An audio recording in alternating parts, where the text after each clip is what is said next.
अस्सलामुअलैकुम। Family cuisine में आप सबको खुशामदीद। आज मैं बहुत ही मीठी सी रेसिपी के साथ आई हूँ। जी हाँ, तो आज मैं गुलाब जामुन की रेसिपी लेकर आई हूँ। ये ज़बरदस्त सी गुलाब जामुन हमने घर पर ही तैयार की है। वैसे तो मैं मिठाई बनाने में कोई बहुत ज़्यादा एक्सपर्ट नहीं हूँ, लेकिन फिर भी मैंने एक कोशिश की है और ये बहुत ही मज़ेदार और ज़बरदस्त सी गुलाब जामुन हमने घर पर ही तैयार कर ली है। थोड़े से इंटरेस्ट और थोड़ी सी तवज्जो देने के साथ साथ आप भी इसे घर पर तैयार कर सकते हैं। आप देख सकते हैं कि कितनी शानदार गुलाब जामुन हमने घर पर तैयार की है। तो ये मज़ेदार सी रसीली और नरम सॉफ्ट सी गुलाब जामुन आप भी घर पर किस तरह से बना सकते हैं, ये जानने के लिए वीडियो को पूरा देखना होगा, वो भी बगैर स्किप किए। तो चलिए रेसिपी की तरफ चलते हैं। तो सबसे पहले हमने यहाँ पर एक कढ़ाई ले ली है और 4 कप भरकर मैं मेजरमेंट कप की मदद से इसमें पानी डालूंगी और साथ ही हम इसमें 3 कप इसी मेजरमेंट कप की मदद से भरकर चीनी का इस्तेमाल करेंगे। 3 अदद मैंने सब्ज इलायची जिनका मैंने मुंह खोल लिया है वो हम इसमें शानदार सी खुशबू के लिए डाल देंगे और साथ साथ इसे चलाते हुए हमने चीनी को अच्छे से मेल्ट कर लेना है। तो जब चीनी मेल्ट हो जाएगी तब हम 4-5 कतरे नींबू के इसमें डालेंगे, जिससे कि हमारी शीरे में चीनी का दाना नहीं बनेगा और ना ही ये क्रिस्टलाइज होगा। नींबू के कतरे डालने के बाद हमने इसे अच्छे से मिक्स कर लेना है। तो देख सकते हैं हमारा यहाँ पर शीरा ऑलमोस्ट तैयार है। बहुत ज्यादा गाढ़ा या एक तार का शीरा हम यहाँ पर नहीं बनाएंगे। 5 मिनट तक हम इसे मजीद पकाकर फ्लेम को ऑफ कर देंगे।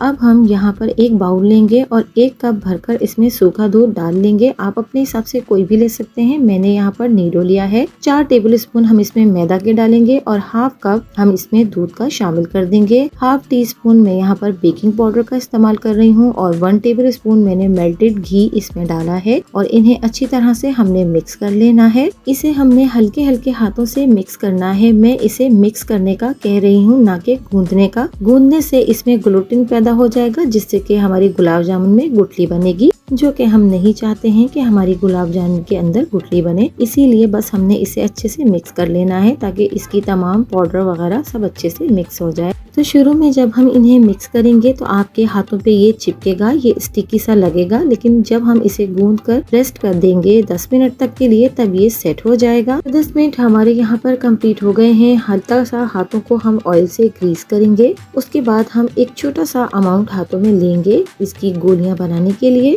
आप देख सकते हैं, आप इससे छोटा लेंगे तो आप इससे छोटी गोली भी बना लेंगे। मैं यहाँ पर इस साइज की गोलियां बनाऊंगी। शीरे में डलने के बाद ये मजीद फूल के बड़ी हो जाएंगी, तो हमारा ये साइज बिल्कुल मुनासिब रहेगा। गुलाब जामुन को बनाने के लिए हथेलियों के बीच में हम इस अमाउंट को रखेंगे और लपेट लपेट कर इन्हें अच्छे से गोल साइज में कर लेंगे। इससे ये होगा कि शीरे में या ऑयल में पकने के दौरान ये खुलेंगी नहीं। तो यहाँ पर मैं तमाम बैटर की अच्छे से इन गोलियों को तैयार करके रख लेती हूँ। इसके बाद हम इसके नेक्स्ट स्टेप की तरफ चलेंगे। तो यहाँ पर मैंने एक ही साइज की छोटी छोटी सी गोलियां तैयार कर ली हैं। यहाँ पर मैंने ऑयल को पहले से हल्की आंच पर गर्म करने रखा है। बहुत ही ज्यादा लो फ्लेम पर हम इन्हें पकाएंगे। जैसे ही हम ऑयल में बॉल को डालेंगे तो आप देख सकते हैं इसके अंदर से छोटे छोटे से बबल्स निकल रहे हैं, जो कि निकलना जरूरी है। इन बबल्स के निकलने से हमारी गुलाब जामुन के अंदर गुठली बिल्कुल भी नहीं बनेगी। इसी तरह अगर हम इसे बहुत तेज ताव पे और बहुत तेज आंच पर फ्राई करेंगे तो ये बबल्स इस तरह से नहीं बन पाएंगे और हमारी गुलाब जामुन अंदर तक से नहीं पकेगी और गुठली बन जाएगी। गुलाब जामुन को ऑयल में डालने के 2 मिनट के बाद हम स्पून की मदद से हल्का हल्का सा ऑयल को हिलाएंगे, जिससे कि ये जो कढ़ाई के पेंदे में जाकर बैठ जाती है और इस पर हल्का हल्का सा ब्राउन सा धब्बा आने लग जाता है। वो बहुत ज्यादा गहरा नहीं आएगा और फौरन से ये ऑयल में फ्लोट करने लगेगी। हल्का फुल्का सा निशान तो इसमें जरूर ही आएगा। जब वो फ्राई हो जाएंगी और इनका कलर थोड़ा डार्क होगा तो वो भी नजर नहीं आएगा। तो इसीलिए हमने इसे हल्की आंच पर फ्राई करना है और फ्राई करते करते हमने इसमें साथ साथ स्पून को बार बार चलाते रहना है,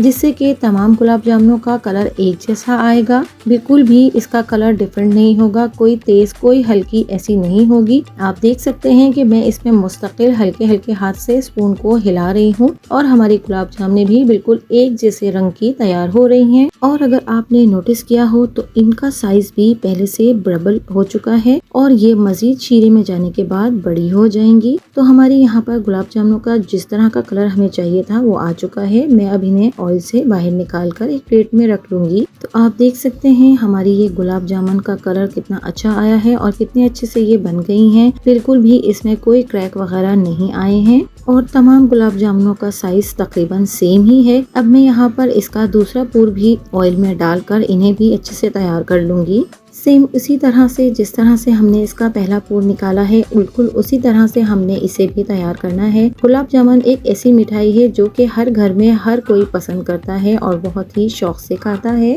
और ये हर खास व आम खुशी के मौके पर लाई जाती है। लोग इसे बहुत ही पसंद करते हैं। ये एक ऐसी खास मिठाई है जिन्हें सभी खाना पसंद करते हैं और इस गुलाब जामुन को बहुत से मुख्तलिफ तरीकों से लोग तैयार करते हैं। कोई दूध से, कोई ब्रेड से और बहुत से दूसरे तरीके हैं जिसे गुलाब जामुन को तैयार किया जाता है। मैंने इससे पहले ब्रेड की रेसिपी से गुलाब जामुन को तैयार किया था, वो मेरे चैनल पर मौजूद है, आप चाहें तो जाकर देख सकते हैं। वो भी बहुत ही जबरदस्त बनकर तैयार हुई थी। तो अब हमने तमाम गुलाब जामुनों को शीरे में, जो कि हमारा गरम है, मैंने दोबारा से इसके नीचे फ्लेम को ऑन कर लिया था। इसमें हमने इन गुलाब जामुनों को डाल देना है। आप देख सकते हैं हमारा शीरा अभी बहुत पतला है और इसी तरह का शीरा हमें चाहिए था। 2 से 3 मिनट तक मैं फुल जोश के साथ इसे शीरे के साथ पका लूंगी, फिर मैं फ्लेम को ऑफ कर दूंगी। अगर हम इसके लिए बहुत ज्यादा गाढ़ा शीरा तैयार करते या 1 या 2 तार का शीरा बनाते तो उससे ये होता कि गुलाब जामुन शीरे को जज्ब नहीं कर पाती और अंदर से ये ड्राई रह जाती। फ्लेम को मैंने ऑफ कर दिया है। यहाँ पर हमारी गुलाब जामुन इसके अंदर ओवरनाइट तक डूबी रहेंगी। जितना ज्यादा शीरे में गुलाब जामुन डूबी रहेगी उतना ही अच्छा इसका टेस्ट निकल कर आएगा। ये मैं अगले दिन आपको इसका रिजल्ट दिखा रही हूँ। आप देख सकते हैं कि कितना कम इसमें शीरा रह गया है,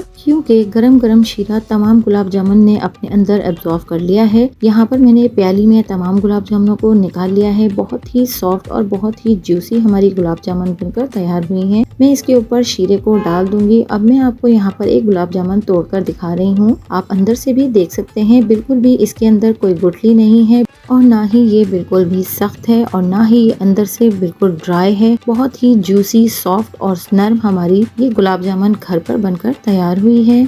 मैंने यहाँ पर इसे कोल्स शेप में तैयार किया है। आप इसको डिफरेंट स्टाइल और डिफरेंट शेप से तैयार कर सकते हैं। आप इसे ओवल शेप में भी तैयार कर सकते हैं। यहाँ पर मैं कुछ गुलाब जामुन के पीसेस को पिसे हुए खोपरे में डिप कर रही हूँ। आप इन गुलाब जामुनों को सेंटर से काटकर इनके सेंटर में खोया भी लगा सकते हैं, वो भी बहुत ही मजेदार सी बनकर तैयार होती हैं। इनकी बॉल्स बनाते वक्त आप इसके सेंटर में कलर्स भी दे सकती हैं। तो जब तक हम यहाँ पर इन्हें मुकम्मल कर रहे हैं, अगर आप मेरे चैनल पर नए हैं और अगर आपने मेरे चैनल को सब्सक्राइब नहीं किया है तो मेरे चैनल को सब्सक्राइब कर लीजिए। पास में लगे बेल आइकन को भी जरूर दबा दीजिए। इससे मेरी वीडियोस की नोटिफिकेशंस आपको सबसे पहले फ्री में देखने मिलेंगे। तो यहाँ पर मैंने कुछ गुलाब जामुनों पर पिसा हुआ खोपरा कोटेड कर लिया है और कुछ गुलाब जामुनों को मैंने सादा ही रहने दिया है। जैसा कि मैंने बताया कि आप इसको जिस तरह से आपका दिल चाहे तैयार कर सकते हैं। तो ये हमने 1 कप मिल्क पाउडर की मदद से ढेर सारी गुलाब जामुन, वो भी बगैर अंडा के इस्तेमाल से तैयार कर ली हैं। आप भी मेरी इस रेसिपी से इस गुलाब जामुन को जरूर ट्राई कीजिएगा और कमेंट्स के जरिए अपना फीडबैक भी जरूर दीजिएगा